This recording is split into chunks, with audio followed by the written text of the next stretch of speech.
Well, I hope my Wi-Fi is good because I'm at an Airbnb. Nice. I Good knew enough. that, but where are you on an In Airbnb? Victoria. I'm on the island. Oh. Hey, buddy. Did you bring a bike? No, I didn't. Come on, bud. Come on up. I don't even know who Got you the are dog. anymore. He brought his dog, didn't bring the bike. Come on, Jed. There we go. Is he coming up for the show? Let's get him in here. Yeah, he's coming up for the show. There's Hey, been buddy. requests. Hey, there he There is. he Jed, is. He's what's got a up, chair of his buddy? own.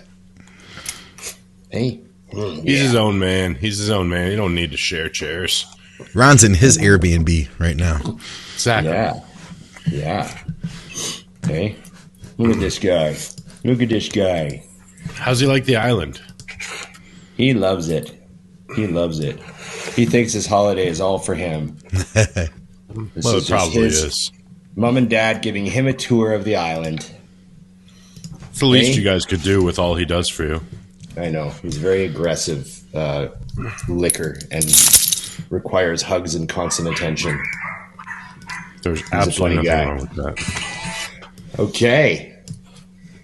Episode. We're not allowed to say because Scott hates us. I've had my wings clipped.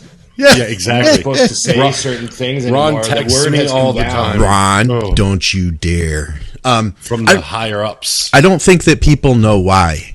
I think they just they maybe thought it was like a creative decision. Like we just shouldn't do it. Technical thing. Yeah. Technical thing. Because sometimes we have, we might, like we were trying to get a guest for today that didn't work out. But if we had that guest, that show would go out before other episodes. So then Ron would be like, hey, it's episode 165. But it wouldn't come out for like 2 episodes. So, yeah, whatever. There you go. Jed, do you care, or is that just Jed just A wants tiny to be detail. the star. Jed just wants to be the star. It's That's I like all his that matters collar. to It's Jed. a sharp collar. It's a good It's not look. bad, eh? I didn't see the color. How'd you miss the not collar? It's bad. right there. It's got Blue. like a blue and teal. Oh, claws yeah. on it. It is nice. It's And good. then, of course, he's got his tag that says Jedi. Where is it? Call Ron if lost. Yeah, Jedi. There we go. Perfect. He too. Okay, buddy. See you, bud. He couldn't hear me because he doesn't have his headphones on, but whatever. No, He's I'll tell him got later. real good hearing, though, Yeah. Valid. He might actually have heard that. Probably heard it better than Ron did, on Yeah. second thought. I'm, bad. of course, wearing my Dusty Hanshaw Fuck Attention, Earn Respect shirt. Did you know, fun is leg day. fact, that shirt is being reborn for Mutant soon? Really? Oh, nice. Yes. We did a little co-branding. I like the sound of that. Yeah, it's nice. We updated a little bit. Just got it last week. Very happy. You'll be able to use my code for a better discount, Dusty20, when ordering. Ron's will not get you a discount at all on that, even though it would if you're in Canada. Big Ron 20. So I know you're being funny, but I actually have to make sure people understand that you're not serious. My code works in the United States and Canada. Everywhere where the website works, my code works. Big Ron 20. You know that there's somebody that's like, oh, wait, I'm in the U.S. It's like your client for Dusty 7 said. years. That's why there's 2 codes. It's a U.S. code my and an client, American I'm code. like a client, yeah. You Oh, I've been ordering off Dusty all this time. I didn't think I could even order off you. It would make sense too. Be like, That oh, would they make must me have so 2 happy. codes because there's one for the U.S. and one code for Canada. That's why they have It's very 2. believable. That's the thing is Dusty's really good at lying because Dusty knows that a believable. good lie has to be believable. Yeah, Right? That's the key to a good lie. It has to be believable. and a little bit of truth. Yeah, like that's you're in There's Canada. some in there, like Yeah. the Splendid and the coffee, right? And he knows that people will just swallow those lies. Just boom. Well, I Take 'em. distributed them evenly throughout. They won't question them at all. They'll just immediately turn around and spout them to all their friends. Dusty's code works. Ron's code doesn't work. Well, because it couldn't work because it's Canadian money and we're talking about U.S. dollars. Because, like, obviously that makes sense. Yeah. Sorry, Jim. I've now ruined everything about the mutant codes. But anyways, No, we're good. We're good. Okay, so yeah, Mutant supporting the show. Get on the website, order your Mutant stuff, order your ISO Surge and your gear. I love saying that. Get on the Mutant website and order your Order some gear. Yeah, I like that. We sell gear. Huh. They're doing the gear and the iced tea now, so I'm really happy. Oh, because they weren't doing it in iced tea for a while, right? That the old BCA iced tea flavor that I loved. Oh yeah, it's back. So I didn't even know. Rocket Pop guy. I love the Rocket Pop. It's like my childhood. I went through a couple tubs and the Tiger's Blood. It's kind of a neat coconut punch flavor. Wait, the what? The what blood? Tiger's Blood. It's like it's not just Mutant. There's like other brands using Tiger's Blood now, but it's straight from Charlie Sheen. Yeah. They mix the HIV in there with the cocaine. I just love that Rod isn't catching that we're trying to get him to say tiger as many times as possible. Yeah, but he won't. He just Tiger's Blood, Tiger's Blood. It's spelled with 2 D's the way he says it. Yeah. Let's not talk about house and about and all that stuff. No, those are allowed. Those are strong because if I spend a week up in Canada, I come back and sound like a South Park Canadian. Yes. There's nothing like a South Park Canadian. Those are the best. We need to insert a clip right there. The fuss is about taking our citizens. It's about not censoring our art. It's about what's so goddamn funny? Nothing. Could you tell us again what your argument is all about? As a Canadian, we all love the South Park Canadian mock character. Yeah. The whole that whole movie where they had the Blame Canada song and all that stuff. We were so proud of being. Did I just freeze up? A little bit. But your voice stayed, so we just let you roll. Oh no. Uh-oh. There we go. There he is. We had a little bit of a lag. So I'm going to get my phone off the Wi-Fi. All right. Did you do a question box, Ron? No, I did not do a question box. But I have some questions. Cool. I've got some YouTube stuff.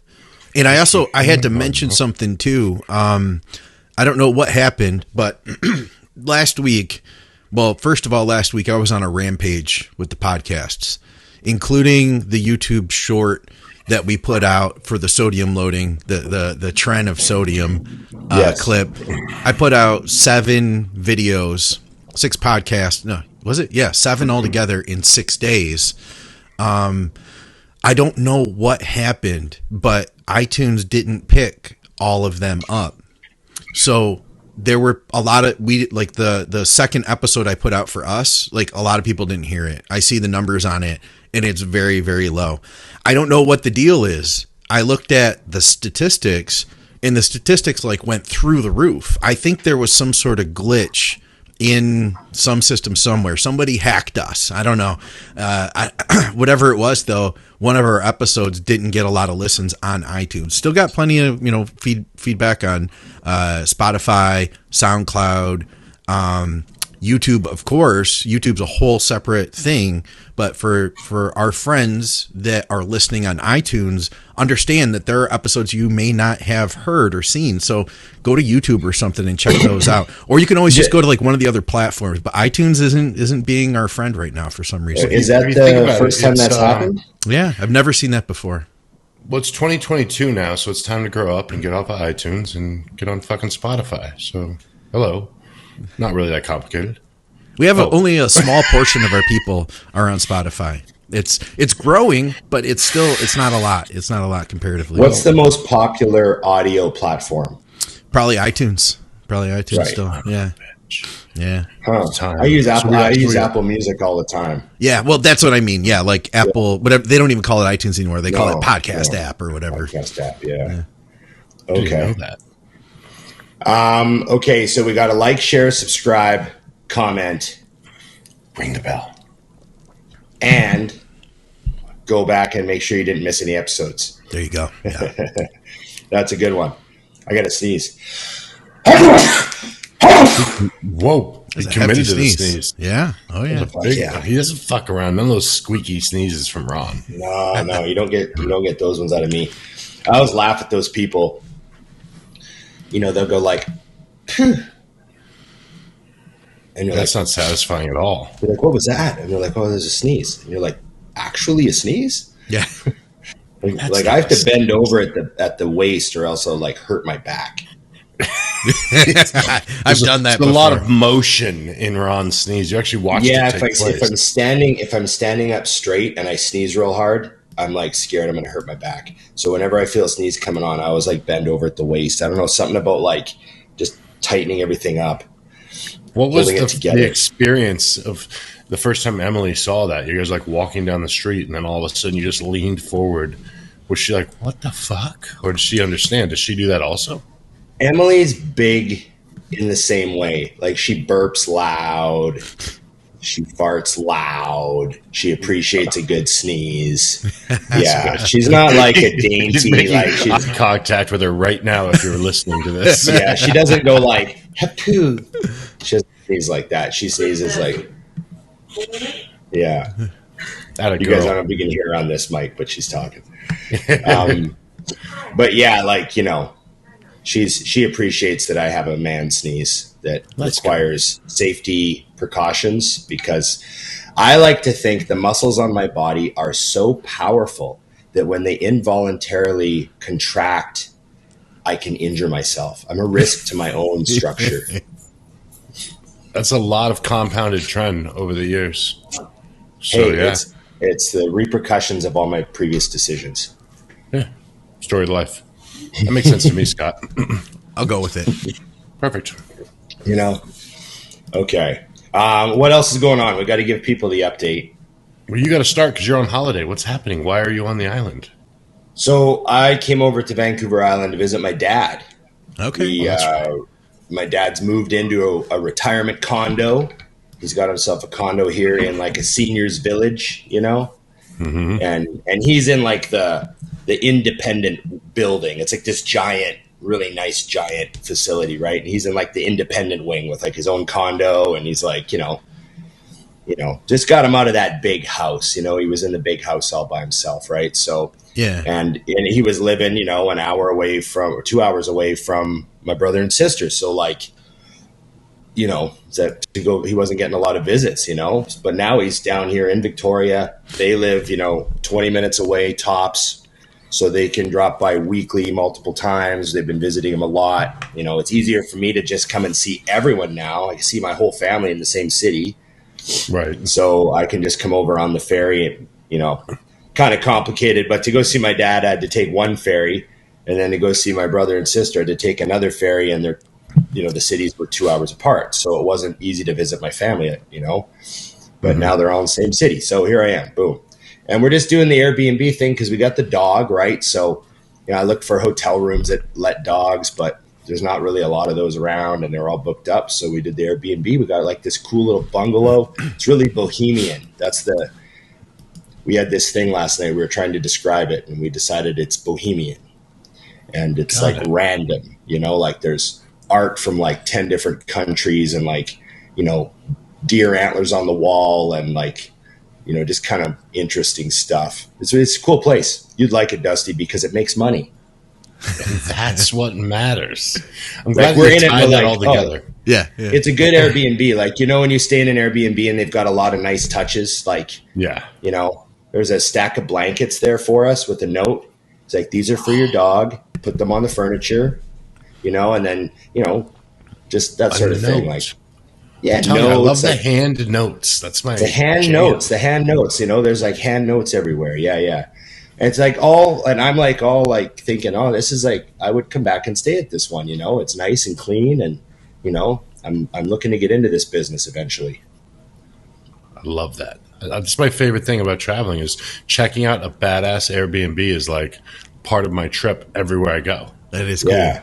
I really like this place. It's kind of like you know, the type of thing you'd see like near the ocean in California, you know, like there's no cupboard for your dishes. There's just shelves. Yes. With like 4 plates, 4 bowls, 4 mugs. Like, yeah. Like, you know what I mean? Really like rustic and like kind of wild. It's cool. Nothing matches either. Like nothing at all matches. And I you know, kind of makes me feel like I'm really good about that. You feel like you're cutting loose, you know? Yeah, I feel like I'm cutting loose. Like, you know, it's like a real relaxing thing. You're not uptight. Yeah. So Yeah, it's a good feel. You know, I live in like an ultra modern condo, right? So to come and stay in like, you know, like the house is like overgrown with forest. Like you can barely see the house from the road. I like that. Like the yard's full of big plants and there's leaves everywhere and fucking, you know, it's just kind of jungly actually. So kind of like it.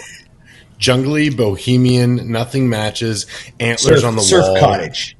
Yeah. There you go. Like I wouldn't be surprised to see 5 surfboards lined up out front of the house. You know what I mean? It's got that feel. Yeah. It's awesome. Awesome. What about you, Scott? What's going on? Well, I was dealing with all that. Last week was a blur because I don't think I can do like 7 videos in 6 days anymore. It just takes away too much time from being able to like do my real job of coaching. So as nice as that was, it doesn't quite pay enough. I'm still going to try to do more, you know, push it to do as many as we can, but like I think 4, maybe 5 at the most. We went to a wedding over the weekend. That was cool. It was an Armenian wedding too. So it was like, it was different. It wasn't like, I'm used to going to weddings where people are really reserved and polite and quiet. And these people were like loud and dancing, and it was actually Armenian and Greek Orthodox together. Oh yeah. So there's like Okay. the wedding was like literally like singing was happening there, basically the way that they were. It was interesting, man. It was like a whole, I don't know. It was just a whole cool experience. And I got a video for you, Dusty. I got something, Yes. a video at your request. Ron, you're going to like this too. Thank you. Check this out. All right. Okay. Little 5-seconder. Oh, wait. I got to move us. Hold on. I got to move us. Let's Yeah, I do want that to see again. the explosion. Yeah. So I took the muzzle brake off, well, the booster off, so that we could see the fire. We're getting like a 3-foot fireball here. Nice. I love it. It's good. It's good. I feel good I love about the that. That was a fireballs. request. I feel like, you know, when you used to call in and you would put your request on the radio and then wait and wait and wait. Yeah. I yeah. waited 1 week and my request came through. I literally just got back. Like, my hands still smell like gunpowder. My gun's probably still hot. No, I love that. Fresh I love that. delivery. Yes. One of the 2 times in life where you Is it like high school when Yeah. you're around someone? Look what I just did. You just toss it up there like, hey. Your friend's like, at the range, huh? I just hope I'm never in a position where the police need to like swab my hands, because there's like a 90% chance that I recently fired a gun at this point in my life. You know what I mean? I heard some like I'm going to get this story wrong, but the story doesn't really matter. It's the absurdity of it. I read some hilarious breakdown of the TSA and how inefficient the TSA are. Yeah. Right. And just what a charade airport security is. Just completely made up nonsense that 99% of the public never question because they think it's a good idea. But it's just completely stupid. Those people are they do nothing. And there's way better ways to handle airport security, right? If you look at how Israel handles it or how some of the Middle Eastern countries handle airport security. Anyways, that's not the point. The point is how this one guy, this writer, was telling all these stories because he travels so much. So he had his like top 10 dumbest TSA stories. Yeah. Mm-hmm. And one of them was there was this group of soldiers that I don't know where they were coming from, but they were on a civilian flight and they were all in their fatigues, right? Right. And it was during the Gulf War and there was something, they were moving some troops and they like had to put them on a plane. Yeah. And I don't know, it was like, and they started swabbing their hands and they were all positive and they were like holding them. Oh God. And they're like, dude, we've literally all handled our weapons today. Yeah. Like we fired guns and handled our weapons like within the last couple hours. Like we were packing our bags and all this crate, and they're all testing positive on their hand swabs. And the TSA is all like holding them and won't let them board. And they had to get like commanders and make phone calls and just hilarious shit. Like, you know, but just the bureaucratic inefficiencies of someone who's completely untrained in the matter running into this weird incident and just, I don't know what to do. You know where people really get screwed is when they go to Vegas and they go to they have a few of those ranges out there where you can shoot. Yeah, and you can shoot machine guns and stuff. And there's people that are literally just, you're covered head to toe. Like if you shoot a minigun, you're just covered head to toe. It's That's amazing. You were either at the range or bathing in powder making bombs. You are the bomb, you know? Yeah.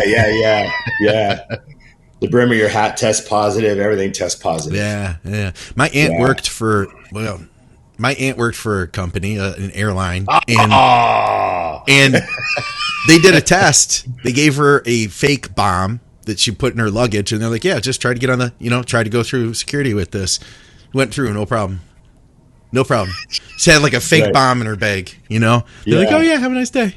Thanks. I'm gonna go blow up a plane now. Yeah, that was a while ago. That was a while back, but I've seen some stuff on people that like audited security. They were sent through to audit security. Yeah, that's what that was. And they just got through with like crazy shit, like all sorts of stuff.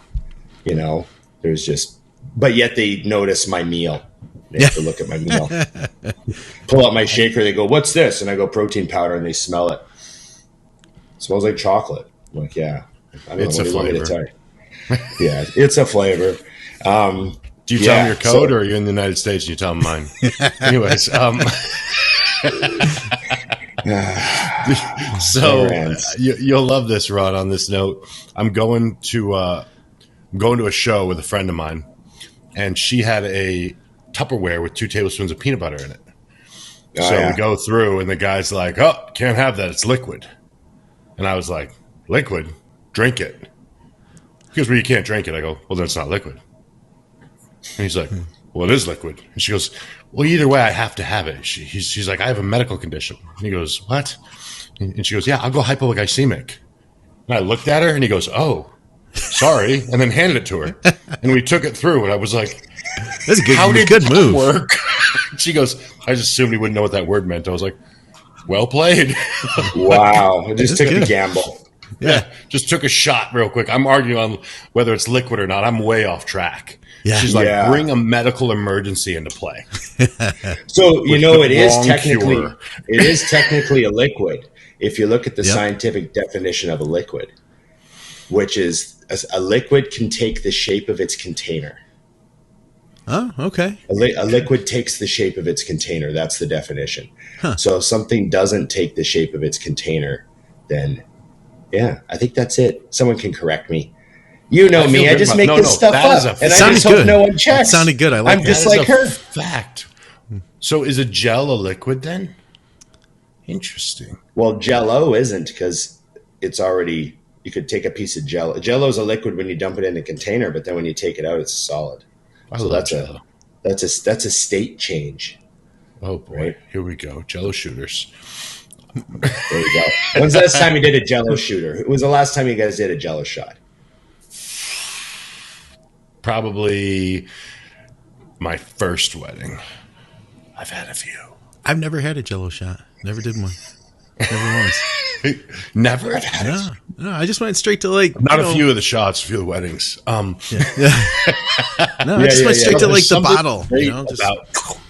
But you know what sucks is anything sweet. If you ever drink too much of something sweet, that's the end. The sugar fucks you. Oh yeah. I've only been sick from alcohol once, and it was actually from I can't believe I even did this. I was young.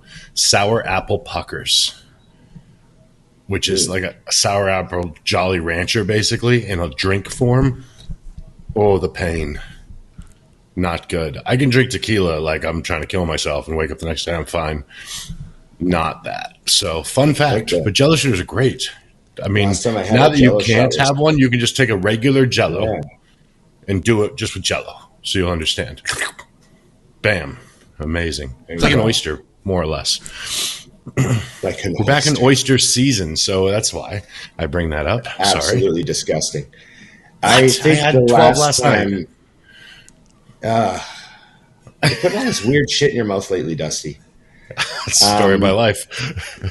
Yeah, I think the last time I had a Jell-O shot was like a bush party in the 90s. Attaboy. There was probably some Bon Jovi playing. I could hear it. Would have been early 90s. Something going on. some Did you happen popular to high have school like a music. chain from your wallet to your front pocket at that moment? No. I never did the chain to the wallet thing. That was that wasn't my thing at the time. That came later. Okay. That was a Yeah. thing for sure in my era. Yeah. Oh, yeah. That was like something that I thought the chain to the wallet thing was like a skater thing. That's where I came with. That was like skaters and motorcycle riders Right. had a chain on their wallet. Punks Makes sense. too. Sounds like Jed has one on his wallet right now. Oh, he's running around the house being a Attaboy. spaz. It's good things. He's allowed. I just enjoyed it for the add-in. Well, she's taking him for a little walk right now, so he knows that because he sees her like getting ready. So he's like, "Oh my god, I'm going somewhere! Oh my god, I'm fucking going somewhere!" Like he's losing it. So you know That's how it goes. awesome. I saw a guy put up a video at one point, just a while ago, but he would tell his dog, he's like, "Hey, we're going for a walk," and the dog would start to lose it. And he's like, "Go get your collar," and the dog would run away and then come back with a collar, and he'd put it on. And he's like, "Well, we need your leash," and they'd run out and get the leash and bring it back. I'm like, "This is the greatest trick ever." Put it on him, and they would That's take funny. off. I saw Yeah. a good reel the other day. This guy had 10 dogs all sitting on the sidewalk together in a group, like perfectly trained. And he opened the van door and he named each one to go in. He's like, "Hey, Billy, Ted, go ahead. Dave, you can get on." And like one by one, he let each dog get on and they all just sat there perfect. And I was like, "Oh man, I'm jealous of that guy." That's like, sometimes my dog just will not listen to me, you know, little fucker. He still runs that place. I feel know. you. I know. I feel you. Well, I tell Emily it's her fault because she lets him get away with murder. Oh, I just froze. But We your, can still your hear you. voice is good, so it don't matter. And it's a good facial expression, so it's fine. Oh, there you go. You're back. You're doing There we kung go. fu now. Did my audio freeze or just No. my image? We can still Just hear your you. image. Oh, okay. I did an episode of, do you guys know the Muscle Doc? Yes. Do you know Jordan? Yeah, you know the Muscle Doc, right? What? Yeah. Who is it? Yeah, I'll show you. You know the Muscle Doc here. Let me pull up his Instagram. You guys will recognize him. He's got a podcast, and he does his podcast out of Pure Muscle and Fitness. Oh yeah. Jordan Shallow. Yeah. Yep. Yeah, Jordan Shallow. Yeah, you know Jordan. He's cool. How'd that go? Well, he was just at my gym because he was in Vancouver for some seminar thing he was doing with his whole crew. So he said, "Hey, do you want to do an episode?" And I said, "Fuck yeah." So we went upstairs in the gym into one of the offices and we set up his podcast stuff. And we did like an hour and a half That's cool. straight. And it went really well. It was a lot of fun. What'd you guys talk about? He was really like he asked me questions that no one's ever asked me before. It was kind of interesting. Like it was very interesting. I had a really good chat with him. And one of the things I liked was how they started. I noticed it because like we sat down and started talking and they just sort of set up and like turned things on. And I realized after me and Jordan were talking for like 5 minutes that there was no intro at all. Like this was it. Yeah. And because there was zero intro at all, you are just really conversationally already relaxed. Yeah. You know what I mean? And I was like, and I remember about halfway through the podcast, I was having a really good time. Like we're chatting away and I remember thinking, I wonder if the beginning of this is a big contributor to how relaxed I generally feel. You know what I mean? Because there was no like beginning or acknowledgement of anything going on. It was just me and Jordan. He's like, "Man, the gym's doing good." Because like they had just trained, right? Or whatever, you know? So like they've been training at the gym for a couple of days. And so we just start talking. And next thing I know, the camera's lights are all on and everything's going. And I'm like, oh, I guess this is it. So it's a cool way to start. But yeah, I've watched his show before. He's good. So you guys can check it out. It's at RX'd. It's called like RX'd.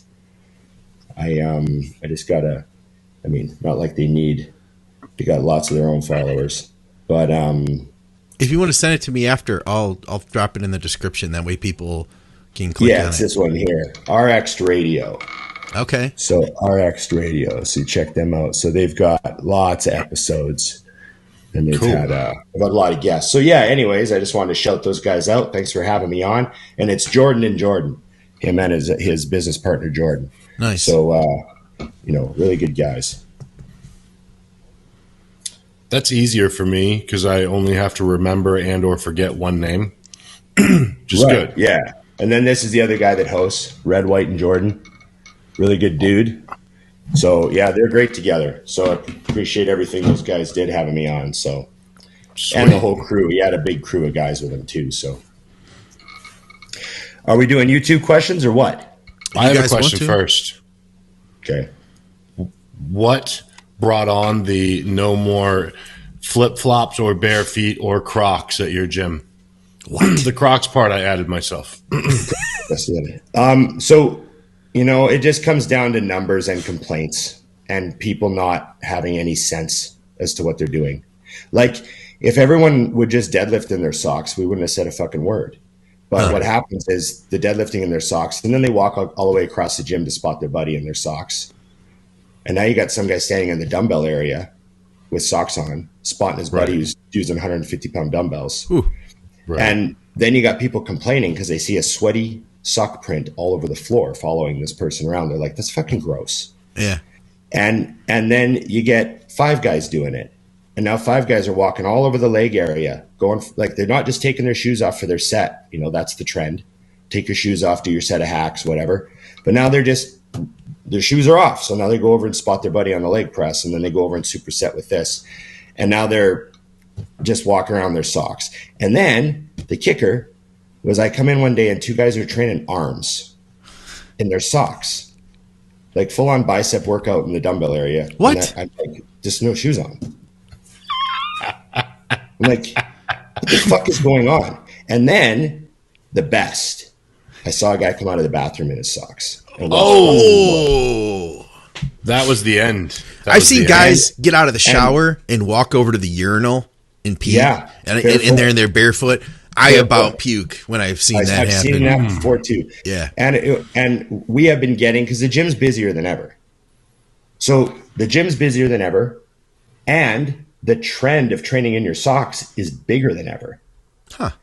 And it was compounding. So guess what else happens? The complaints get higher than ever. Oh, yeah. Yeah.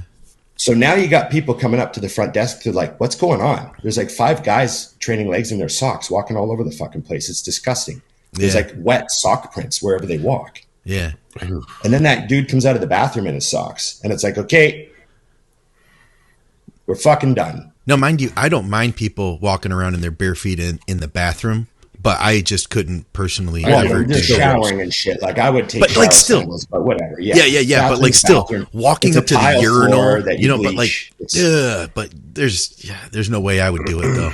It's just so, ugh. And it's nothing personal. It's just like, guys, we're running a fucking business here. Yeah. Like, it's like, and plus another thing is it's in the waiver that it's a liability. You have to have proper shoes on. Like, Sure. That's why all the big chain gyms, they don't make you wear your shoes because they actually care. They make you wear your shoes because they don't want to ever get sued by anybody ever. Yeah. Yeah.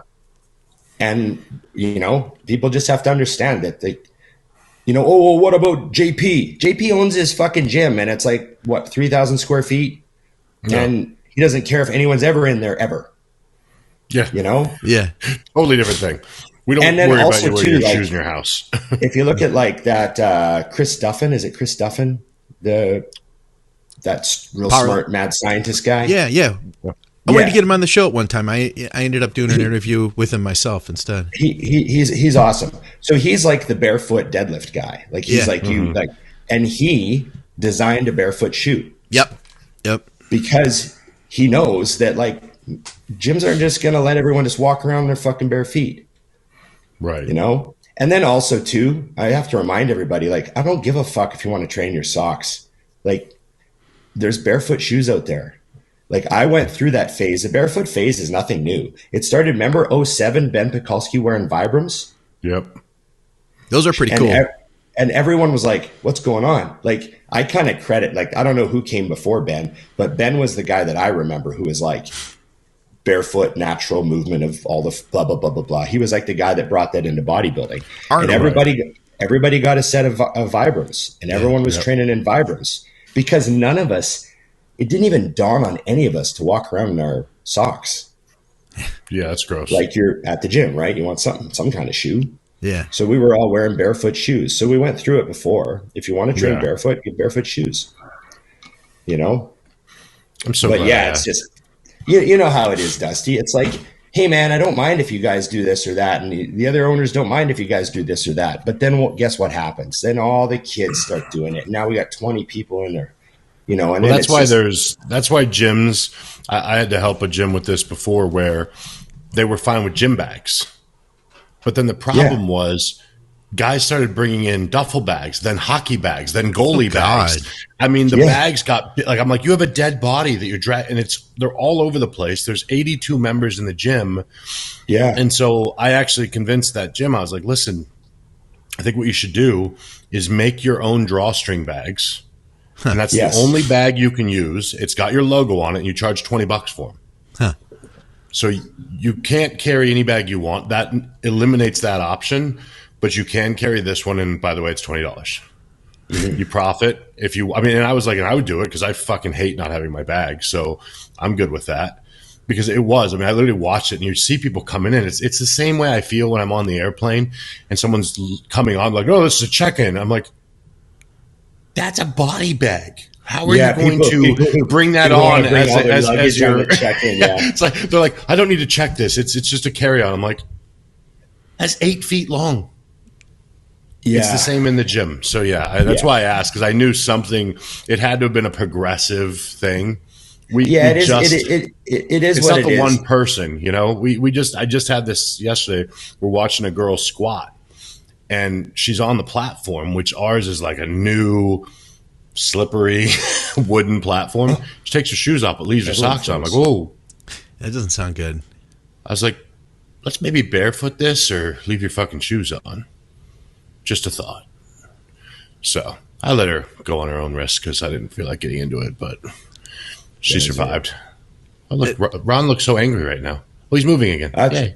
So I kind of lost you guys, but I got what Dusty was saying. There was a girl on the platform in her socks, and you were thinking like that's too slippery to squat. Is that what you were saying? Yeah, exactly. I was like, this is not a great idea. Like, I've seen people on the because we have one squat rack. 2 squat racks have rubber mat under them, which is great. Yeah, you're fine. And then the one squat rack has a wooden platform attached to it. So in your socks on that one, it's like. Yeah, I wouldn't be trying to do that shit. Yeah, and I've seen guys, like I remember I saw a guy squatting in his socks once. He was squatting 3 plates on the wooden platform. And I remember just thinking like, oh, fuck. You know? Owner of the gym has to walk over and say, hey, I don't want to get sued today. Can we not do that? Yeah, so it's just like anything. Like the last thing we want to do is make rules.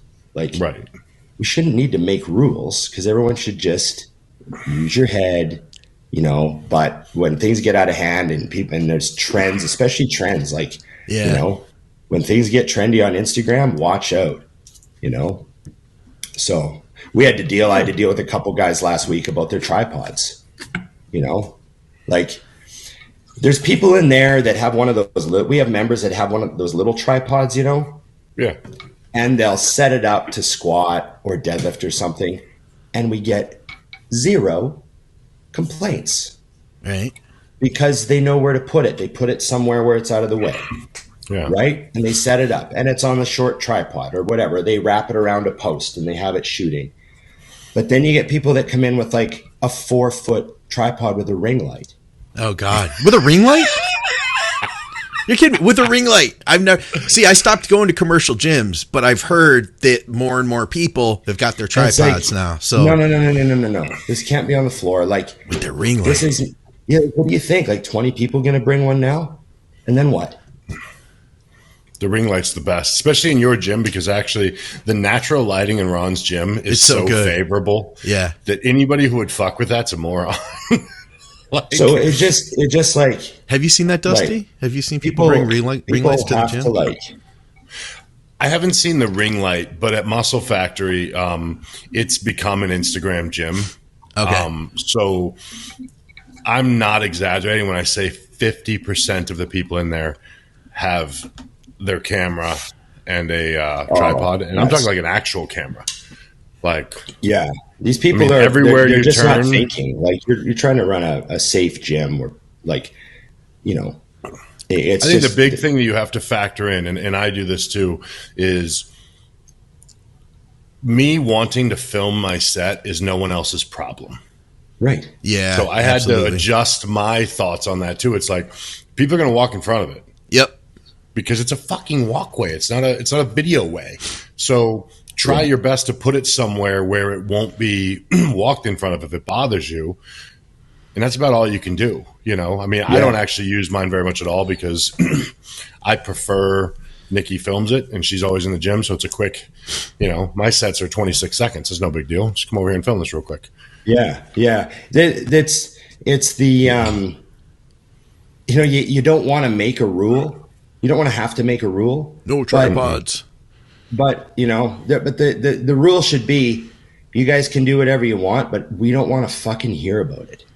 Right. Yeah. Like when you generate complaints and cause issues, then of course we have to do something. Like, what do you know? Mm-hmm. So yeah, I know it's interesting times. You know, I never would have thought that, like, you know, asking what people to wear shoes would be a thing. Yeah. You know what's cool though is you can with your, and I know you already have that with the shoes, but like in Lance's contract, it's stated in there that people are filming and you might be in videos and tough shit if you don't like it, because people will do that. After I don't want to be that guy's video. I was like, all right, we'll do one out of the contract because we allow that here. And it's actually like he has signs in the gym now that say that it can be done. And obviously they do their best to keep it at bay. But in a world that's, I mean, number one, he's on ASU's campus. So those are his members that are going to want to film that. You know what I mean? Yeah. So you keep that out there because it is important. I mean, I had that at other gyms where somebody come up and told me, like, you can't film because someone might not want to be in the video. And I'm like, well, it's filming me, but okay. I'll just cancel the membership then because that's how I pay my bills. Right. Yeah, that's fine. You know, that's all good. It's funny, you know. Every business has to do what it's got to do for its, you know, for its own good. Yeah, one for your target. So yeah. Anyway, glad I asked. I knew it had to have been. I'm like, because you're not a rule person unless things are out of hand. No, I fucking hate something rules. had to have went off. Yeah, it just was a culmination of like just constant barragement of the staff with complaints and us hearing about it and then asking people not to do it, and then they, you know, a month later they do it again anyways. Yeah, and just that sort of thing, you know. And then just the trendiness of it. So then you get a bunch. It's one thing when the guys you know are doing it because you can talk to them, but then it's like all these new members you don't even know who they are, and they're walking around in their socks. And it's like, okay, this is just, you know. If any of them had socks that didn't match, I would absolutely cancel their membership though. I hate that. Yeah, and then it's funny because like I went on Instagram the other day specifically to look for socks, like just in other gyms. Like I was like, I just want to see, like, what am I seeing? And I saw them everywhere. And you're like, every gym's dealing with a certain level of this. It's either not out of control or it's going to be out of control, or maybe there's only a few people at their gym that do it, so it's no big deal. But you know, every gym's dealing with it at some level. You know, I'm so uncool that I bring a second pair of shoes to switch into during legs and then switch back into my other shoes. I want to be very clear. When I take my shoes off to put on my knee sleeves, I am in a hurry to put my shoes back on. Right. Like, and I do one shoe at a time because I don't want my sweaty sock stinking up the gym or putting a big wet stain on the floor. So I pull my shoe off, put my knee sleeve on, put my shoe back on, pull my sleeve up. Right. Like that's me. Like I can't imagine wanting to be in the gym without shoes on. Blows my mind. Blows my fucking mind. It's like wanting to go to the mall with no pants on. Like I don't even fucking get it. Dude, like Scott, like I don't get it. You know that I have this planned, right? you totally set him off. just kept nudging him until the truth came all the way out. You know, I just don't get it. But the I had thing a was, question. well, then so here's the thing is like I personally don't like it. But I was fine with tolerating it as at a certain level, because like a lot of the dudes that want to deadlift in their socks are like my buddies and stuff too. But then when like the numbers just got too crazy, that's when you have to do something, right? Yeah. So I get that. Yeah, it's not about me, Dusty. It's about the business. Yeah. And I am the business. Okay. There you go. Question, Scott, because I'm done with mine. Thank you. That's good. That was really good.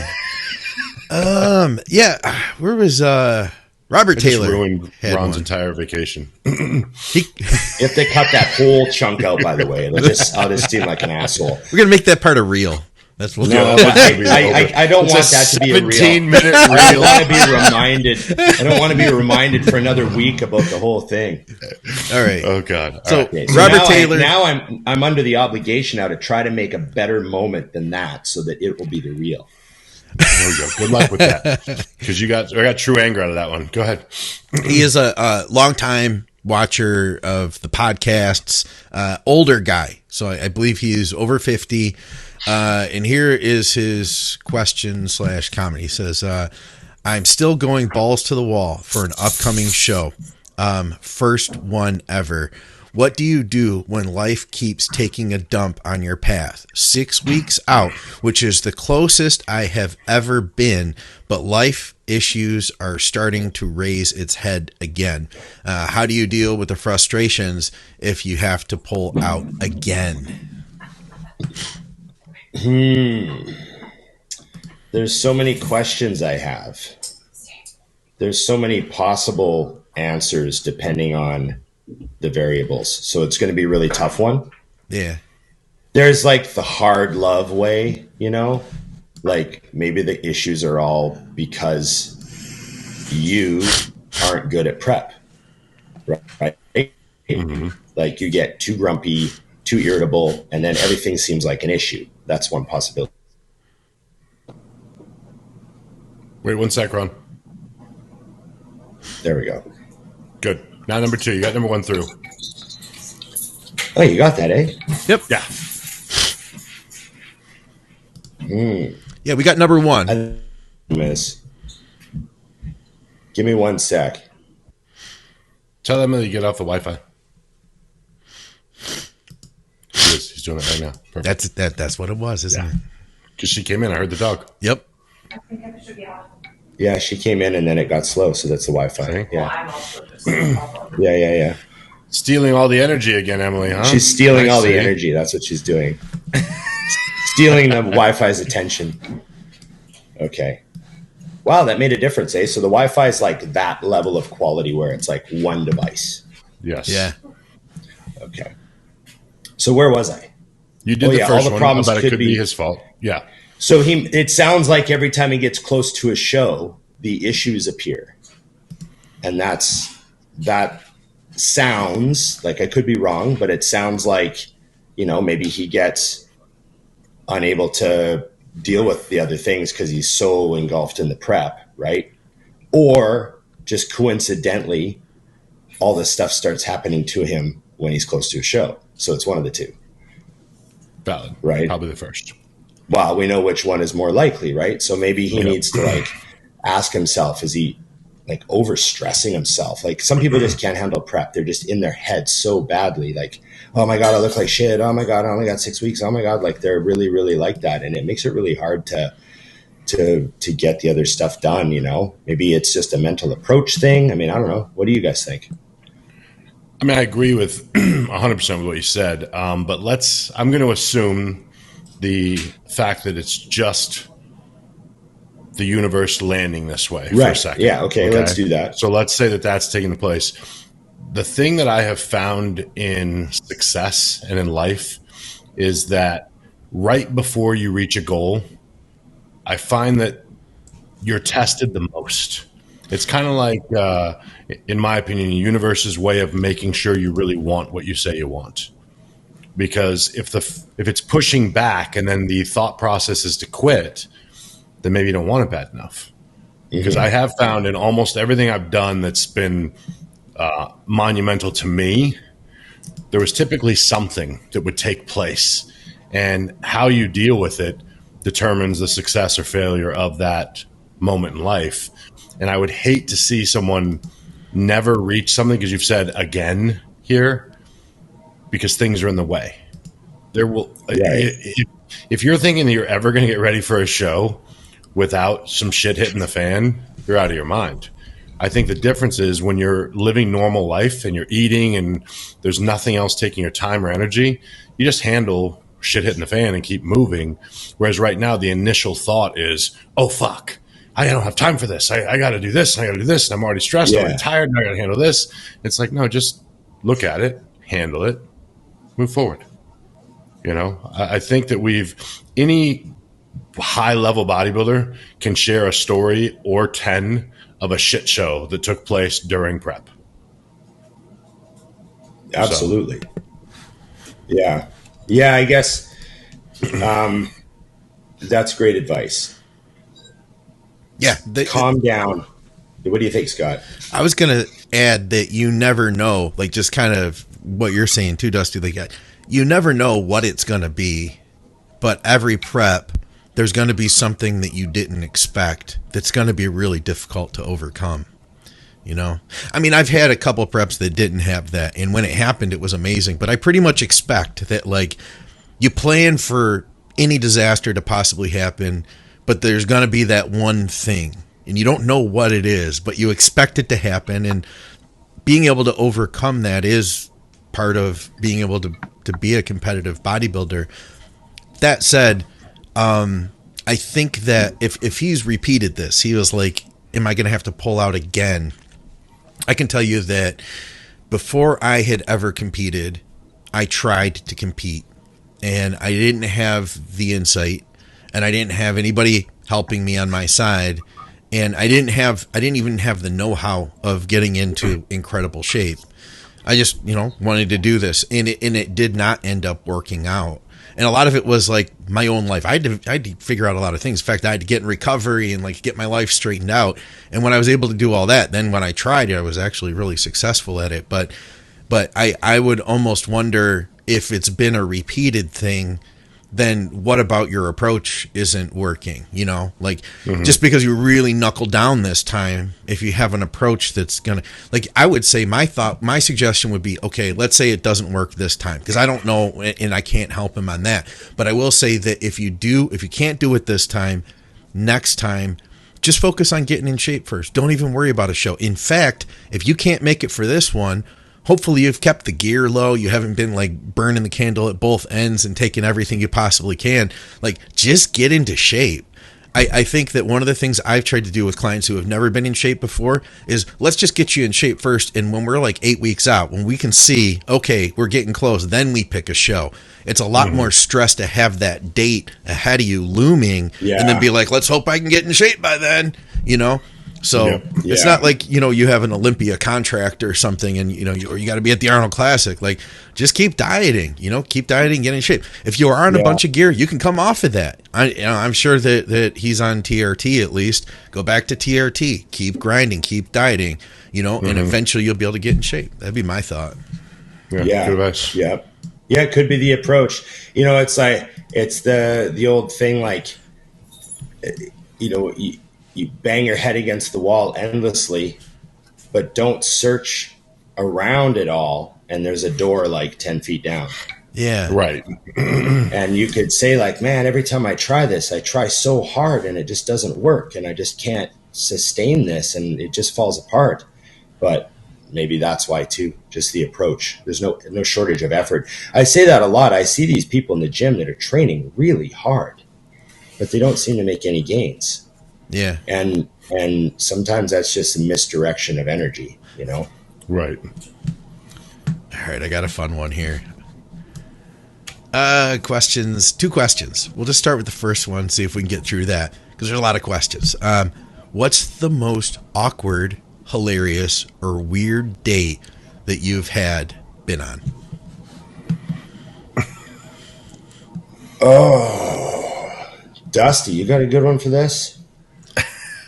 I have a shared story, which I don't know if I've shared it here before, but I'm going for it because we've had 100 and God knows how many episodes. So we're doing it anyways. I've never had any weird date things because at my age, 700 years old, you kind of know who people are before you go sit down with them one-on-one. So even a bad date wasn't that bad. But I did have a girlfriend that she went on a date with a guy, and she told me he'd been bothering her to go on a date for a while. And she finally was like, all right, fine. And he said, all right, well, let's go to this steakhouse. And she was like, well, it's an extreme start to a date. Like, it's like a 5-star restaurant. She's like, cool. So she goes and they sit down, and she said the date was okay. It wasn't going great. It wasn't going bad. And then the bill came, and he opened it, and he closed it, and he slid it across the table and said, I don't have that much. And I was like, that's amazing. So then she, being the type of person she was, picked up the entire tab because she was too embarrassed to even take the step. And I said, although I know you think you took your feminist stand, I think that might have been his move. Huh. I bet he's done this before.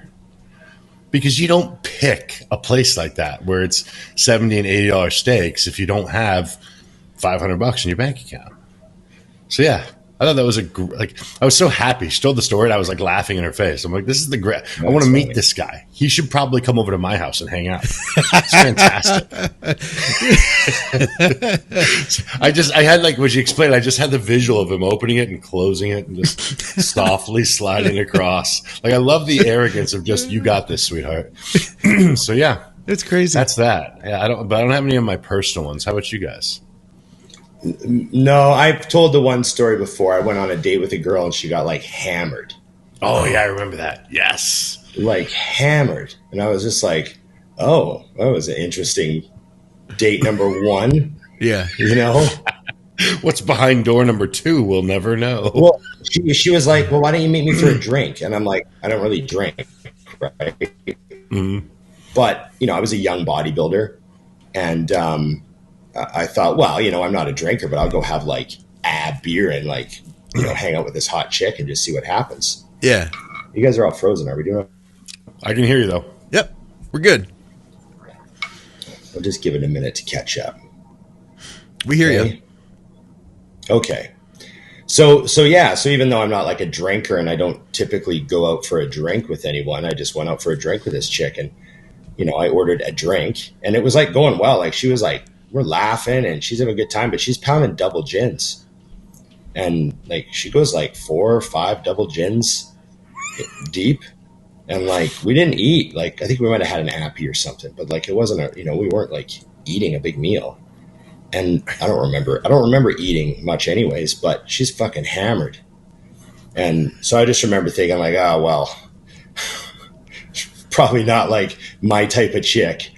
She's just going to get like, bombed out of her face on the first date. So, well. Did she trick you into paying for the alcohol?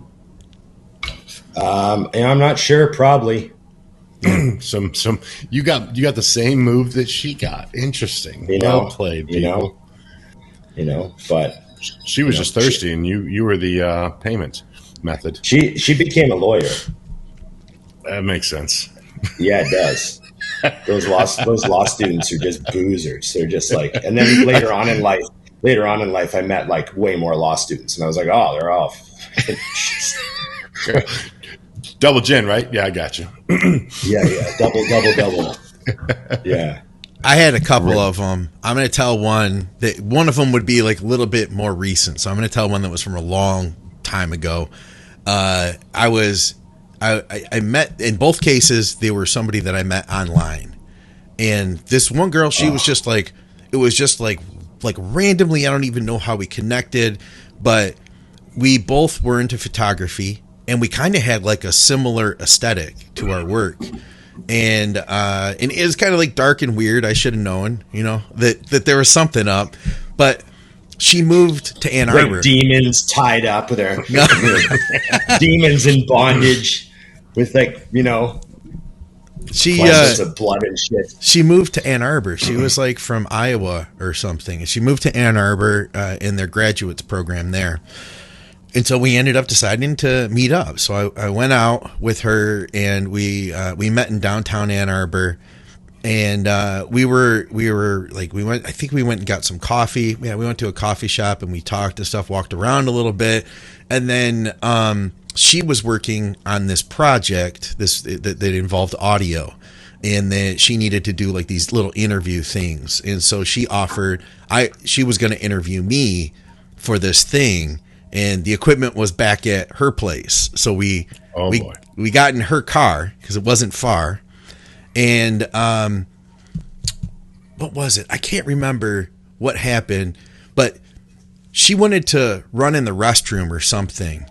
And it's really hard to find parking. Keep in mind, this is a long time ago now, but it was really hard to find parking. She was like, "Hey, there's this coffee shop at the stop sign here." She was like, "Will you take my car? I'm going to run inside, go to the bathroom, and you drive around the block and then pick me up and I'll be all set." I was like, "Yeah, sure." So we do that, and I go around the block, and I went up like 3 streets because I figured, like, it's a girl, she's going to be a minute, and all of this. So I went up like 3 streets, and then I turned around, went around the block, and I'm coming back, and then my phone rings, and I look at it. This is like before text was even popular. And she was like, "Hey, where are you? I'm outside."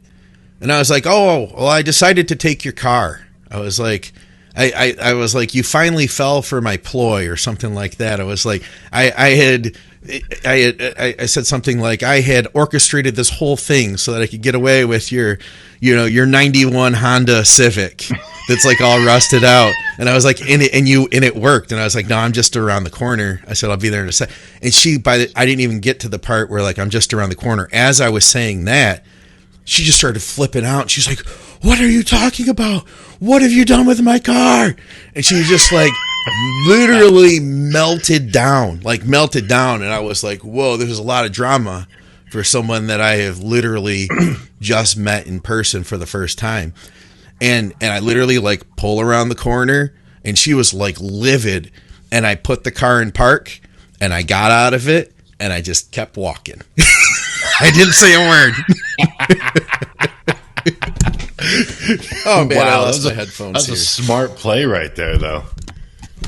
Yeah, that was the story. Man. I just kept walking. I didn't say a word. I just like turned and left. Okay, psychopath. Yeah. Wow. Oh, that's funny.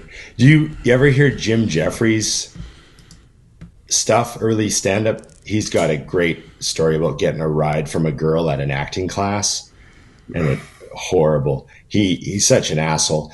If you ever watched, he had a TV show that went like 2 seasons, I think. Mm-hmm. And he turned the story into an episode. Oh, God. So because it was one of his favorite stories ever. So he turns it into an episode so you can watch it. But I don't want to wreck the story, but basically he was at an acting class, and he's got an Australian accent, right? So he's in LA and he's at an acting class, and he like needs a ride. And, LA's so crazy. People give rides, like, "Oh, where you headed? Oh, you can drop me in Long Beach," or whatever. Right. And there's this girl leaving his class, and he's like, he really needed a ride. And she's like, "Well, I can drop you, there, like, halfway there or whatever."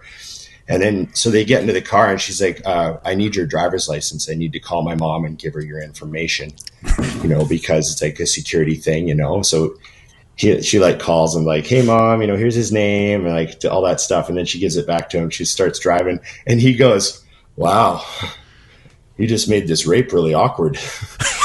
Oh God. And she didn't laugh.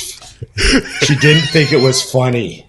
And Oh, God. she like lost her mind and dropped him on a bridge. And he was just like standing on a bridge. Oh God. But he's such a fucking. But he turns it into an episode of his show, and it's like one of the funniest episodes ever because you know what's coming, right? Yeah. That's amazing. That Australian, that really like twisted Australian, over the edge real humor dry. that he has. It's like, wow, I just made this rape really awkward. So yeah, she didn't think that was a funny joke, And then he talks about how that was when he realized like certain words are like way more like enraging in America, like how they use the word cunt. So that's amazing. Yeah, that sort of stuff. All right, I got another one for you guys. This one is from Nick, and he says, Could you guys talk about your different preps over the years, your different starting points at each prep, trends that you noticed, trends that stopped, anything that comes to mind? So maybe if we thought about like one particular prep or something you know, like he said, that you noticed over time with your preps. Guess we could take it in a lot of directions.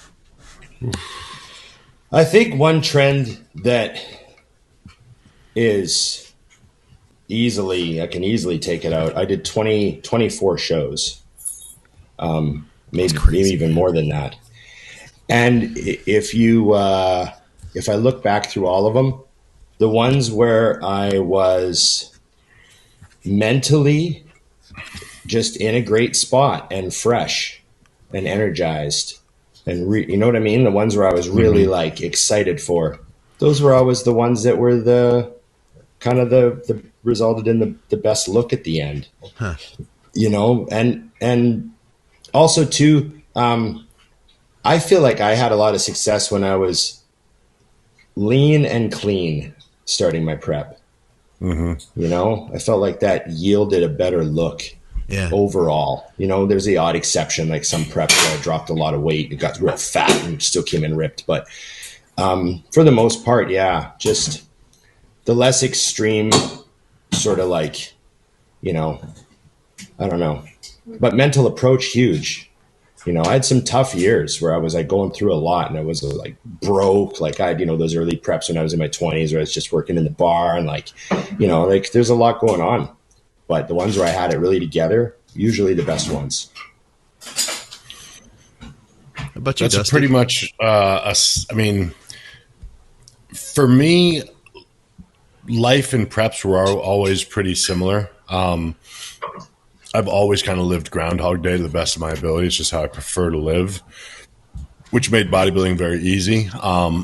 But what I will say for advice that I think a lot of guys miss on is financial preparation before prep. Yeah. I don't think you should start a prep broke. Yeah. I think you should have, I mean, seriously, like, I don't think people think the end. But I don't think there's a lot of planning that goes in. It's like, I want to do this show. Well, if you're in a position in life where you're tight, then pick that show with enough time to put yourself in a financial position to make it possible. Like, have $2,000 or $3,000 sitting there additional because things happen. Not just the prep, not just the drugs, not just the food, not just the travel. I mean, all that's real too, but things pop up during preps as well. I mean, you're driving down the road, you get a flat fucking tire. It's $300. Like, you can't be on a shoestring and add the additional stress of finances on there. I feel the same thing about relationships. Like, if you're about to enter a prep and you're in a rocky relationship, either end the relationship, fix the relationship, or don't do the prep. Like, you're crazy if you're going to enter a prep in that space already. You can't be there. So those would be the main pieces I'd look at. It's, you know, Ron, you said something a while back about putting as much focus into your pre-training rituals as you do your pre-training drink.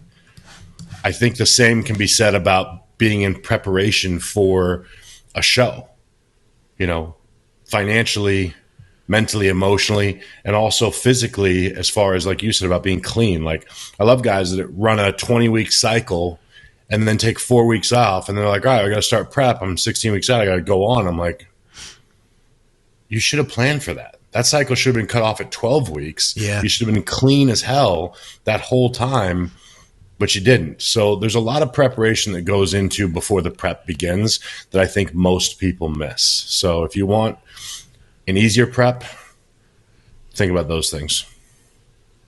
That's really good money. Advice. Money does buy happiness when it comes to prep. And anything.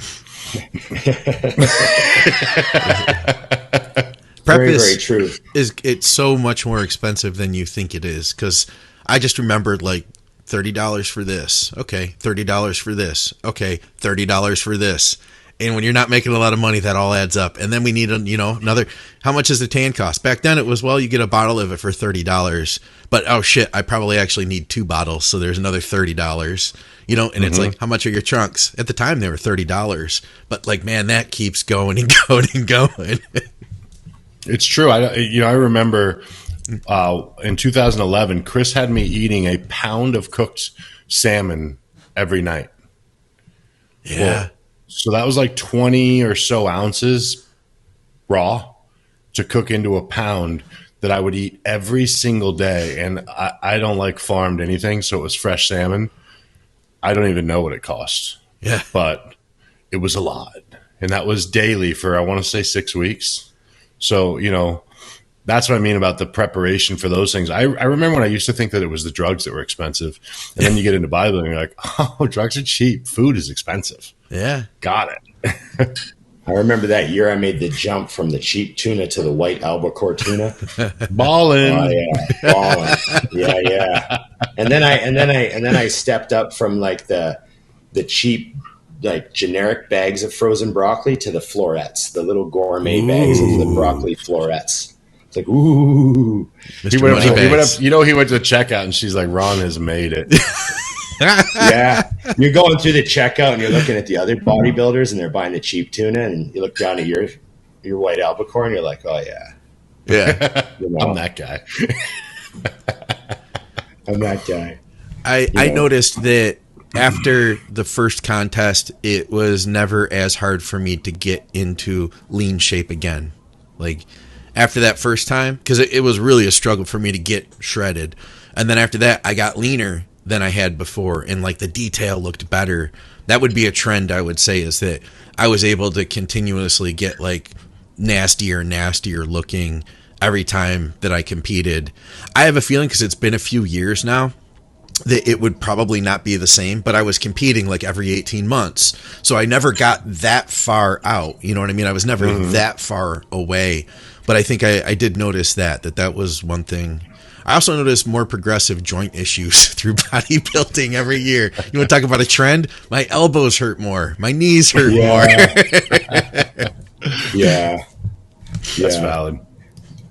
Someone asked me the other day, they said, what was the first exercise you lost as you got older? That's amazing. It's a great question. Yeah. Well, and I think the first exercise that I lost was straight barbell pressing. Okay. Right. Yeah. That's kind of like the first thing that I just had to give up on it. I remember even like into like 2012, 2013, I would like go into the gym and get on the incline barbell, and I'd want to start with that still. After all those years, I still wanted to do some incline barbell. And I remember just thinking like, these feel so fucking weird now. There's just so many things wrong with me. Like, fucking this wrist hurts and then a sharp pain shoots into this shoulder and then this fucking just you feel crooked on the bench and I'm just, my body doesn't move like this anymore. And you go grab the dumbbells and just, there we go. Yeah. So it's just things like that. What about you? Do you guys remember like losing an exercise or just deciding I'm done with these now? Like, oh God, I'm trying to think. There were actually, the only thing that I realized I had to do differently was actually when I started getting a lot stronger, I had to do the things before getting into those main movements. So like I had to lunge before I could hack squat. Like to open everything up, open up the hips, open up, every part of the body before you're going. So that used to be a part of my warm-ups was 120 lunges before I would start training legs. That just got things moving, I was fortunate because I didn't really start losing exercises until I tried to die. And that was that. So, but hey, that was a different man. That was a different man. Yes. You're reborn like Jon Snow. Exactly. I don't remember this. Pure like it as well. I did an Aaron Singerman impression because I don't remember the impression because we were talking about Luke and Aaron wanted the picture. I'm going to try to think how I did it. He was like, oh yeah, you were saying like that you talked to Aaron hey, once or something. He was like, hey, Scott, let me take one of the, Scott, take a picture for me. I can't remember how he did it. He was something like that. But for me, was we have Big Red Partlow here. Yeah. Was that it? Was that good? I think it was pretty solid. Yeah. I can't remember how that went. It wasn't bad. Yeah. It wasn't bad. Before you leave, let me get a picture with my athlete here. Yeah, there we go. That was it. Now you're getting better. You're warming up. I'm warming up. I'm getting to it. I'll have to practice. Yeah. All right. Oh, and here's another comment was because I said on that at one of the last episodes, I said it's not just bodybuilding. He said finally a name for the podcast that's accurate. The next step, it's just a podcast. Podcast. It's just a podcast. That might be taken already, but it's not a bad idea. Yeah. And someone did ask me, "What's your show about?" I heard you have a podcast. Is it just about bodybuilding? And I was like, it's a long story. This is a really long story. All right. Brian's got another one for us. He says, question for the next show. For all three of you, please. What is one thing that surprisingly did work for you and one thing that surprisingly did not? Can be anything in bodybuilding. Diet, training, sups, or life/business related. Thank you, gentlemen. Did work, didn't. I'm trying to think of things that are surprising. Did work for me.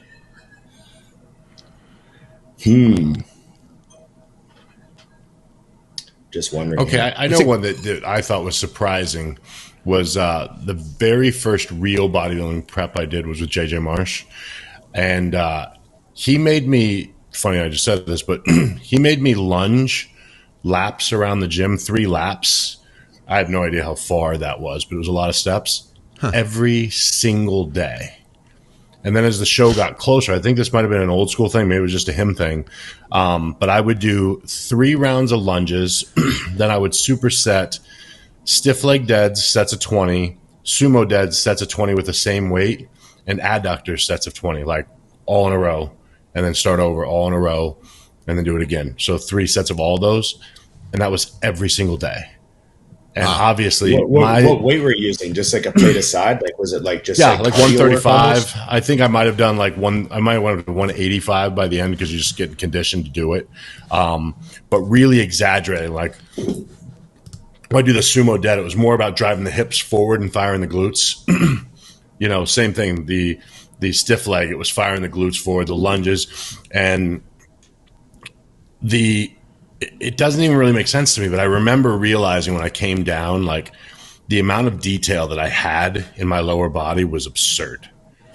And the whole time I was doing it, I mean, I never hired someone and questioned what they were doing, but I had a lot of other bodybuilders that were like, why are you doing that every day? You know, and trying to think. It was one of those things where at the end of the day, if nothing else, it burned calories and I got peeled. Yeah. And I also am not sure if maybe the mentality was more about the mentality. Pushing.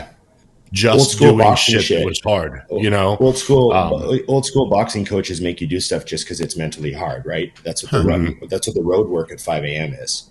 Yeah. Right. So that's why I felt like some of that stuff was mental stuff. And it makes sense because then for the rest of my career of bodybuilding, I never I never looked back at a prep and was like, this is so hard. It was hard, but it was just, you just do it. You know what I mean? Like I hear people describe what they're going through emotionally with preps, and I'm always confused because I'm like, well, I've been way harder than you, and I never went through any of that.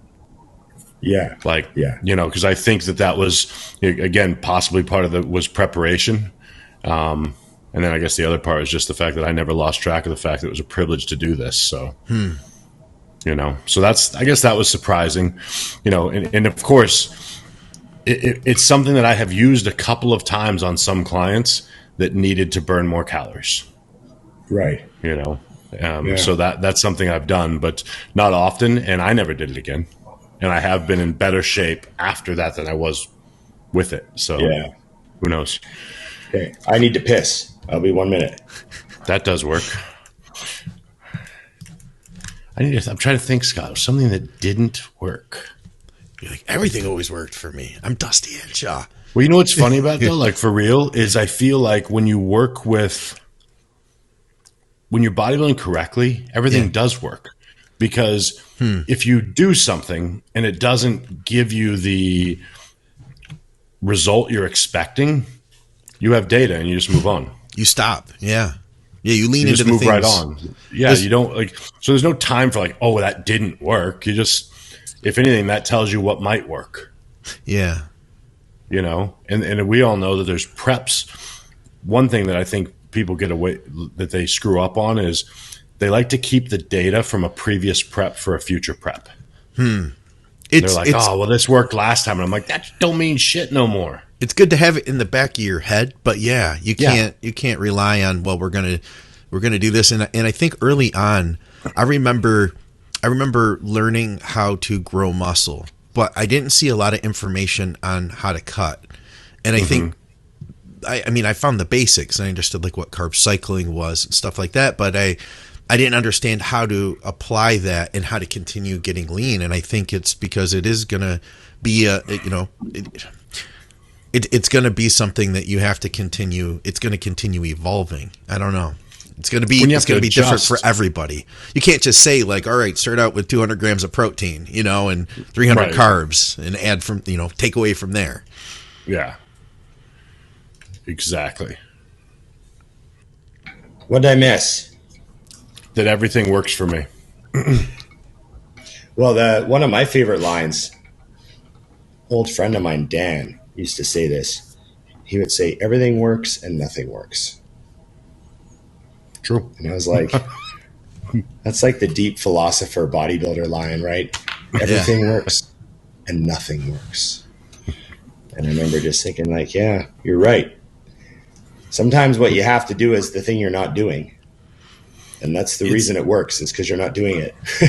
Yeah, it's the shock. Well, that's what I was telling Scott is like, I think it's hard to describe what doesn't work or didn't work, because anytime you had something that you attempted in a prep and it wasn't going as planned, you immediately changed it, which means you don't even remember.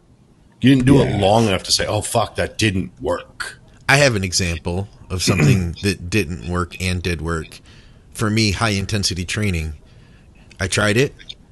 I tried DC training and I got hurt. Like every time I tried it, it didn't work. Yeah. And then guess what? Later, it worked. You know what I mean? Right. I wasn't ready. I wasn't ready for high intensity. And I'll tell you what, I have a Ronism, a pet peeve of my own here. I've got my own soapbox. You know how Ron gets like worked up, gets excited. He's about to get you out of the fucking clip, Ron. Here we go. Here we go. I'm gonna. But seriously, this is a thing that's been kind of irritating. Is not the right word, but it is something I've been noticing, is that right now it is so popular to do a top set back off set.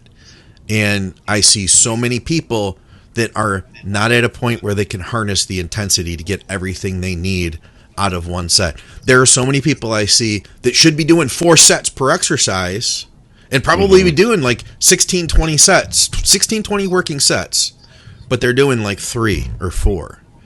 Yep. And guess what? They're also not making any progress either. And they're not going to make any progress. And that's not to say like, oh, well, you're not hardcore enough because you don't know how to do that. You just haven't been doing it long enough. I think there's an element of needing to train, do enough sets to figure out how to build that intensity up enough. If you can finish your top set and just get up and walk away and have a conversation instantly, like if you're not like gripping like if you're not trying to like bring yourself back to the point where you're human again after a top set, you're not pushing hard enough to be able to say that your workout is all hinged on that one set. Like it's got to be the most brutal, intense thing that you've ever done, and to the point where like you physically, but to get that, it's like you have to train hard. It has to be a Dorian-like set. And if it isn't, that's okay. But it just needs that you need more sets then if you want to grow. That's been a thing I've just seen so many times where people aren't able to harness enough intensity, yet they're still doing the top set back off set. I don't know. That's my thought. At least it's one solution. One solution is you could do more sets to make up for the fact that you're just not there yet. And with time, maybe it'll make sense.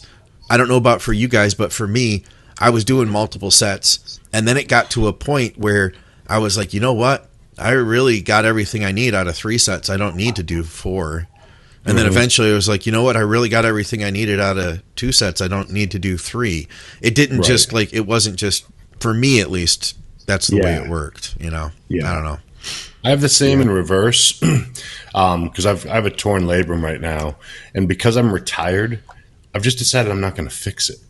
Oh, because I don't need to, at least not right now. It's not an emergency. And had this happened earlier in my years of bodybuilding, I wouldn't be able to get good workouts because the only way I knew how to was heavy as shit. Huh. So if it wasn't brutally heavy for a certain number, for a rest pause or whatever, I wouldn't have been able to step back and say, okay, how do I make this tax the muscle beyond belief while protecting the shoulder and making sure it's not the focus of the movement? Now I'm destroying myself. Like chest is getting beat up brutally, but it's because I've found where my elbows need to be. I'm doing a 6 count negative, a full pause, but I'm also going all the way into the stretch, which I never used to do because I didn't need to before. Now I'm like, okay, I got to stretch the muscle as far as it'll go now. There's a lot more thinking into it. And then I'm looking in the mirror. I'm like, oh, my chest is starting to look like it used to when I was doing this with 455. Only now it's, at best 315. Huh. Right. So there is something to say about, like you were saying, about time. Because again, I was extremely advanced, but it was a one-trick pony. Like if you were able to take that away, it was like, oh, fuck. Because the answer was never going to be for me, do more sets. So it was like, okay, how without weight can I maximize these 2 max 3 sets? Yeah. So there's nothing wrong with what my point of that was just there's nothing wrong with accepting you're not there yet. Yeah. I think a lot of people, it's an ego thing. They don't want, I'm hardcore. I didn't say you're not hardcore. Right. You're just not there yet. Ron has said this to me before in conversation just about that intensity progresses over time. Like you were intense when you were first training. You were going as hard as you knew was possible. But 5 years later, that wasn't intense because you're at a new level. And I feel like that progresses over time, just like anything. You stretch the mind, you stretch the body, you understand what it's capable of doing, and you realize that you haven't hit it yet. That is so well said. That's exactly what I'm getting at. It is something where I guess that's something I would just like to encourage. I feel like on the content with the channel, I really do try to push the idea of being as intense as possible.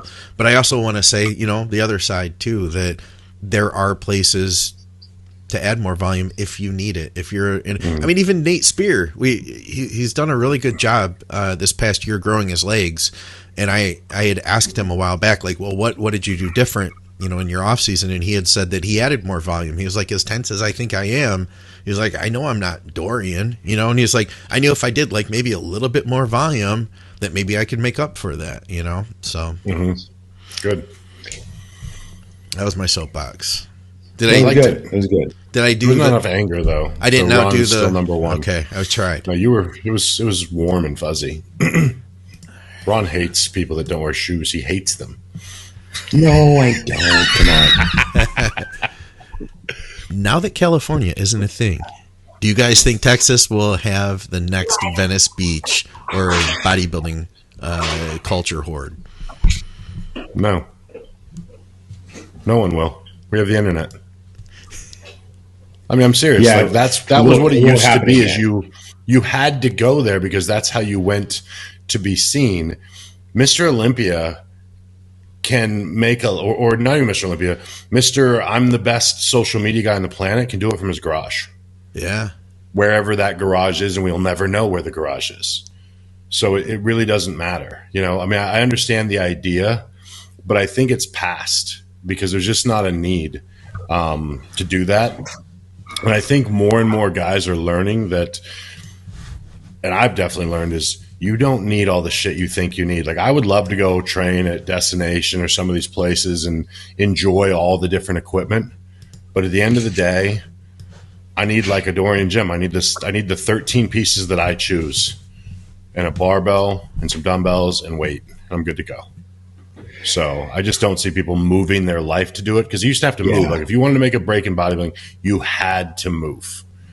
But now you only have further to go from to Mutant to continue success. Like in the past, it'd be like, well, I got to move to Vancouver. That's where Mutant is. That's where they film. I should move to Canada. Right. Or I know what you mean. Like when bodybuilding was smaller, it concentrated itself in order to progress. So everyone went to Venice, Yep. But now we got what? There's probably 20 different Venices around the world now that have their own culture. You got, Francis, you got Destination, you got Dragon's Lair, you got Binus over in Dubai and Oxygen Gym in Kuwait. And you got you got Ultra Flex in England, and you got all these big awesome gyms that are got their own culture, and you don't have to move to Venice now. You just have to go to like the city closest to your town to be around a bunch of other people, Well, that's what's crazy too, is like in some places like Arizona, for example, I mean, there's some of the best and really well-known pros that don't train in the same gym that live 30 minutes away. Sure. Yeah. I mean, Dennis James trains in Glendale because he lives in Glendale, and all the guys that come to see him are there. I live in Scottsdale. I stayed over there. It's 20 minutes away, but there was no reason to drive to a different gym because they're there. You know what I mean? It's really changed. And I think people, if you start looking around, I bet you a lot of people that are listening to this can think of their couple of pros that train at their gym. Yeah. Yeah. It's totally different. Jeremy Potvin trains in our gym, and he's one of the best men's physique guys there is. He's got a insane physique. I don't know if you know who that is, Scott, but if you look him up, he's bonkers. He's with Seth's company, Axe and Sledge. I don't. I know his name. And it's a small, we're in a little ass town over here. And I'm like, I looked over one day and I was like, holy shit. What are you doing here? It's like, I live here. Oh, weird. Why would two people live here? So I don't think it ever has to happen again. Yeah. I talked about this on that podcast with Jordan that I did on the weekend. Like we were talking, I said I didn't want to sound like an old guy that was like, oh, our generation was better because everyone thinks their generation's better. That's a trademark of every generation as they age. But I just said, I don't necessarily need this stuff to be replaced or come back. I'm just happy that I was a part of it. And I know things change and things will probably never be like, rock and roll will never be just like it was in the 90s, and Gold's Venice will never be just like it was in the 90s. And, everything changes and I don't need it to be the same. And I'm just feel like I'm lucky I got to like experience the era I did. And, hopefully keep the stories alive and the history alive for the next generations, That's all. There'll be something really cool come along, that's fine. Oh, yeah, he's incredible. Dustin just sent me this picture. Yeah. Yeah, he's bonkers. Nuts. That is crazy. That's small town USA right there. Yeah. Yeah, that is crazy. All right, I had another one here. We're running low on questions on this episode. Yeah, this would be. Then I got to go after this one. We'll do one more. All right. I haven't been able to bring my deadlift back up since the pandemic, when the gyms locked down and I couldn't go. Question is, how often should I be deadlifting? And along with deadlifting, what other exercises or techniques can I do to develop a strong low back? Oof. Dustin's I don't know if I'm I'm not. I don't even. It sounds funny because, of course, because I sent that picture, my thing's all slow. Yes, you're frozen. Can you hear me? I thought you were confused. Yeah. You're like, I don't understand right, this. I'm just going to talk though. Yeah. Okay. Yeah. No, I'm going to talk and leave it so you can hear me. But here's the thing: I actually don't feel qualified to answer because what I did was I got strong deadlifting by deadlifting. And my low back was strong because I just did everything that would make it strong. I did RDLs, I did deadlifts, I did high rep deads for hamstrings, just up and down real quick with like 405 for sets of 20. But I don't know that that's the right answer for anyone else, So I look at it as my recommendation would be the same way to get strong with anything, which is vary your numbers that you're using. I hope you're not going in there trying to do one every day.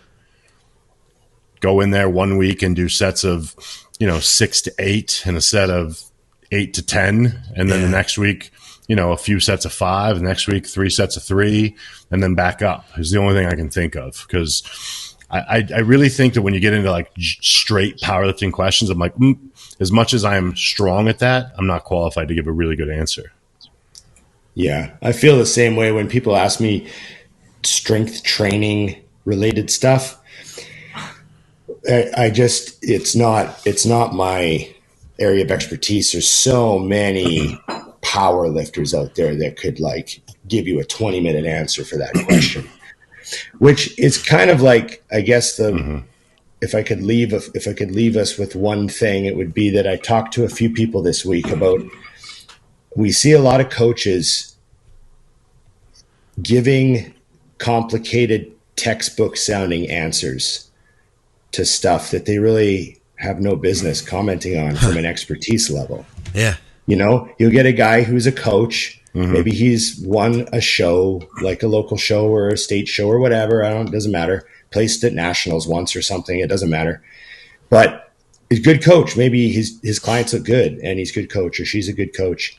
But when they give an answer to something, they try to sound like they just stepped out of like a biomechanics class. When, we should leave that to like, can we leave that to Joe Bennett? Can we leave that to like, can we leave the technical cellular metabolism questions to Lane Norton, please? Because you're not fucking qualified. Yep. Like I give all sorts of bodybuilding advice as a bodybuilder From your perspective. Using my voice. Yeah. But I don't co-opt some actual expert's voice on mortgages and then start giving mortgage advice. Well, you see, the government recently passed a CPD, but then the 1%, and then this is going to happen. And like, no, like I'm not an expert. Yeah. So that bothers me. That's my thing. I don't know. You guys I'm glad get what I'm that saying? I got Ron to rant again. It was good. It was good. Yeah, stay in your wheelhouse. Like I said, I have so much respect. I appear frozen. I hope I'm not. We hear you. I have so much respect We're for all fucked now. like the coaches I've worked with, because I feel like I was lucky enough to work with coaches who said, I don't know. Yeah. And then I learned from that. Like Chris is the ultimate example. Chris is, I don't know, like a lot. And I have a ton of respect for that because he still gets crazy results, So you don't have to pretend to know everything to be successful. Fact. It's a good way to close. Okay. How choppy was that? Was I all broken up? No. You're clear. Okay, guys. Like, share, subscribe, comment. Ring the bell. There you go. He just hangs that like... Yeah, he hangs out like a drummer that's just waiting for that that little bit of a stall. You play like behind the beat a little bit, Dusty. I like it.